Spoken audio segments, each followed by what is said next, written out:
से व्यापार में घाटा होने लगा। उसकी सारी दौलत धीरे धीरे खत्म होने लगी और एक दिन ऐसा भी आया जब उसके पास कुछ भी नहीं बचा और उस पर कर्ज का बोझ चढ़ गया था। परंतु वह निश्चिंत था क्योंकि उसने अपना सारा कर्ज अपने दोस्तों से लिया था। उसने सोचा था कि उसके दोस्त बुरे वक्त में उनके साथ खड़े रहेंगे, लेकिन ऐसा कुछ नहीं हुआ। जैसे ही बुरा वक्त आया, दोस्त पहले उससे कर्ज मांगने लगे। अगर उसने कर्ज नहीं लौटाया तो उन्होंने उसे जान से मारने की धमकी भी दी। उनके सभी शुभ चिंतक और प्रियजन उससे दूर हो गए। उसके दोस्त जो उसके साथ मस्ती किया करते थे, अब उससे दूर भाग रहे थे। उसका परिवार उसकी गलतियां और कमियां गिनने लगा। उसकी सारी संपत्ति नीलाम हो गई और उसके पास कुछ भी न बचा। जब उसने अपने पिता से मदद मांगी तो पिता ने कहा कि मेरे पास थोड़ी सी संपत्ति है, अगर मैं तुम्हें दे दूंगा तो मैं तुम्हारी मां को क्या कहूंगा। यह संपत्ति हमारा अंतिम सहारा है। सबल के मन में गहरा दुख छा गया। उसके आसपास कोई नहीं था उनके दुख को समझ सके। लोगों के इस विश्वासघात के कारण वह अंदर से टूट चुका था। वह सोचने लगा कि अब जीने का कोई मतलब नहीं है, अब मौत ही मेरा सहारा है। वह आत्महत्या करने के लिए पहाड़ी पर जा रहा था। तब उसे याद आया कि उस गुरु ने उससे कहा था, तब मेरे पास आना जब तुम्हारे जीवन में वास्तविक दुख हो। सबल गुरु के पास गया और अपनी सारी व्यथा सुनाई। आंखों में आंसू लिए उसने कहा, हे गुरुदेव, मेरे दुख का निवारण कीजिए। तब गुरु ने कहा कि जब जीवन में असली दुख आए तब मेरे पास आना, मैं इसे जरूर ठीक करूंगा। सबल ने कहा कि यह क्या है, मेरी जिंदगी में दुख नहीं है तो आखिर असली दुख क्या है। गुरु ने सबल से कहा कि पहले आप मुझे बताओ कि आपने अपने दुख से क्या सीखा। तब सबल ने कहा कि मैंने वह सीखा, जो लोग हमारे जीवन में आते हैं वह हमारी सफलता और प्रगति के कारण वो हमें धोखा जरूर देंगे, क्योंकि बुरे समय में वे हमारे साथ नहीं खड़े होंगे। वे अच्छे समय में ही हमारा फायदा उठाएंगे और बुरे समय में हमें छोड़ देंगे। उन लोगों पर ही भरोसा करें जो हमारे बुरे समय में हमारे साथ खड़े रहते हैं। लेकिन ऐसे लोग बहुत कम होते हैं, लेकिन जिनके पास है उन्हें उनकी सराहना करनी चाहिए, उनका अपमान नहीं करना चाहिए। कभी भी किसी के खिलाफ साजिश नहीं रचनी चाहिए। अपना काम ईमानदारी और धैर्य से करें और कभी लालची न बने। अपने सारे दुख दर्द और अनुभव बयां करने के बाद सबल गुरुजी के सामने आंखों में आंसू लिए बैठ गया। कुछ देर बाद गुरु उठे और पेड़ के नीचे गड्ढा खोदा और वो घड़ा निकाला जो सोने के सिक्कों से भरा हुआ था। उसने सबल को देकर कहा, मेरे पास तब आना जब तुम्हारे जीवन में वास्तविक दुख हो। सबल ने अपने गुरु को धन्यवाद दिया और उसे प्रणाम करके चला गया। उस पैसों से उसने एक छोटा सा व्यवसाय शुरू किया। अब वह छोटा व्यापारी बनकर भी खुश था। उसने पूरी लगन और ईमानदारी से कारोबार किया और जल्द ही वह अपने शहर का एक बड़ा व्यापारी बन गया। उसका जीवन सुख सुविधाओं से भरा हुआ था। लेकिन कोई कितना भी अच्छा क्यों ना हो, लेकिन जीवन में दुख आता है। तो सबल के जीवन में भी दुख आया। अपने माता पिता की मृत्यु हो गई। वे दोनों एक ही दिन मर गए। सबल अपने माता पिता से बहुत प्यार करता था, इसलिए उनके निधन से उन्हें गहरा सदमा लगा। अंतिम संस्कार किया गया। उसने अपने माता पिता का शव जलते हुए देखा तो उसका मन बेचैन हो उठा। उसके मन में कई सवाल उठने लगे। वह घर वापस आ गया। उसने अपने माता पिता के घर और संपत्ति को देखा जिसके लिए उनके पिता हमेशा लड़ते रहे। आज वो खाली पड़ा है। जिन्होंने इसकी देखभाल की, इसके लिए लड़ने वाले इस दुनिया से चले गए। उसके पिता ने जो कुछ कमाया वह सब यही रह गया। एक दिन पहले तक उसके पिता मारपीट करते थे किसी के साथ उसकी संपत्ति के लिए। आज वो खुद इस दुनिया से चले गए।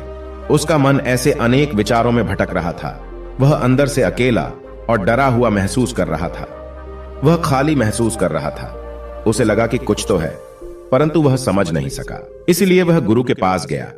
उसे देखकर गुरु ने कहा, क्या जीवन में कोई दुख है?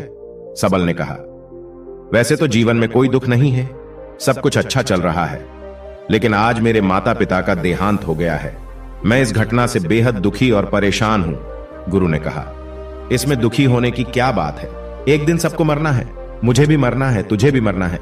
शायद तुम कल ही मर जाओ या आज भी मर सकते हो। सबल ने कहा, क्या कह रहे हो गुरुजी? मैं भी मर जाऊंगा, लेकिन मैं अभी जवान हूं। गुरु ने कहा कि सभी जी रहे हैं इसी भ्रम में कि मृत्यु केवल बूढ़ों को आती है, लेकिन ऐसा नहीं है। जवान भी मर जाते हैं, बच्चे मर जाते हैं। मौत का उम्र से कोई लेना देना नहीं है, यह सभी को प्रभावित करता है। गुरु की ये बातें सबल के मन में बैठ गई और वह चुपचाप चला गया। लेकिन उसका मन अभी भी बेचैन था। वह खाली महसूस कर रहा था। वह सारा दिन अपने बारे में ही सोचता रहता कि वह कौन है, वह इस दुनिया में क्यों आया है, इस जीवन का लक्ष्य क्या है। ऐसे कई सवाल उसके दिमाग में लगातार उठ रहे थे, लेकिन उन्हें अपने किसी भी सवाल का जवाब नहीं मिल रहा था और उसका दुख दिन ब दिन बढ़ता ही जा रहा था। इसलिए कुछ दिन बाद वह फिर से गुरु के पास पहुंचा और बोला, हे स्वामी, मैं बहुत दुखी हूं क्योंकि मैं यह नहीं जान पा रहा हूं कि मैं कौन हूं और मैं इस दुनिया में क्यों आया हूं। यह सुनकर गुरु मुस्कुराए और बोले, आज आपके जीवन में पहली बार सच्चा दुख उत्पन्न हुआ है। यह वास्तव में दुख कहलाने लायक है। हम नहीं जानते कि हम कौन हैं, हम क्यों आए हैं। सबल ने अपने गुरु से कहा कि उसकी दुर्दशा दूर करे। गुरु ने कहा कि हम सभी इंसान हैं, जीवन भर संग्रह करते रहते हैं। सबल ने कहा, कोई भी इंसान अपने साथ कुछ भी नहीं ले जा सकता, वह सिर्फ अकेला ही जाता है। मेरे माता पिता भी अपने साथ कुछ भी नहीं लेकर गए। धन संपत्ति वैभव सब कुछ यहां पर छोड़कर गए। गुरु ने कहा, अब मेरी बात ध्यान से सुनो। इस संसार में हमें जो संग्रह करना चाहिए वह हम नहीं करते, बल्कि चीजें हमारे सामने होती हैं, लेकिन हम उन्हें देखने की कोशिश नहीं करते। हमें इस दुनिया में जो कुछ भी इकट्ठा करना है वह हम खुद हैं। हमें खुद को जुटाना होगा ताकि जब हम मरे तो हम एकजुट हो सके और खुद को पहचानने में सक्षम होने के लिए। हम अंदर बटे हुए हैं। हम प्यार, नफरत, गुस्सा, ईर्ष्या में बटे हुए हैं। क्रूरता, धन, स्थिति, प्रतिष्ठा, सम्मान, पहचान, धर्म, जाति, सैकड़ों हजारों ऐसी चीजों और इच्छाओं में हम विभाजित हैं और टुकड़ों में जीवन जी रहे हैं। इस विभाजन के कारण हमारी चेतना कभी एक नहीं हो सकती। हमारी चेतना व शक्ति बिखरी हुई है, इसलिए हमारे पास इतना समय नहीं है, इतनी ऊर्जा नहीं कि हम मुड़ सकते हैं और अपने भीतर देख सकते हैं।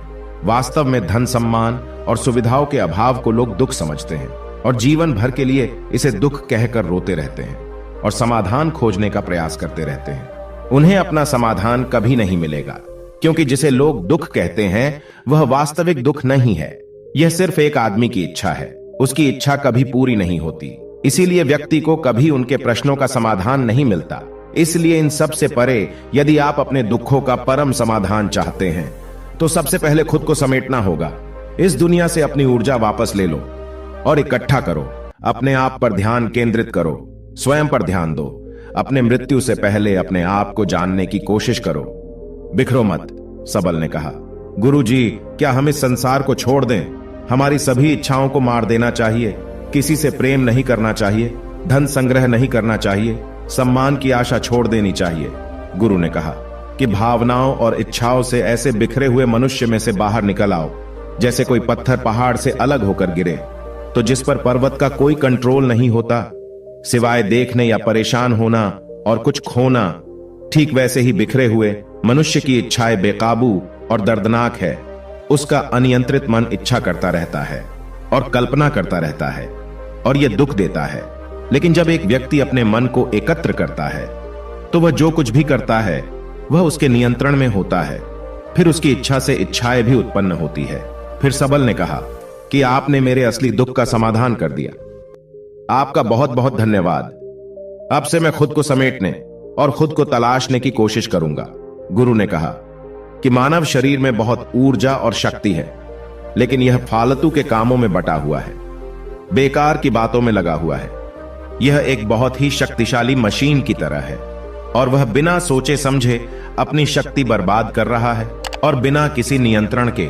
इसीलिए इस शक्ति पर ध्यान दे, अपनी चेतना और इसे इकट्ठा करे। सबल को अपने प्रश्नों का उत्तर मिल गया। उसने अपने गुरु का धन्यवाद किया और चुपचाप चला गया।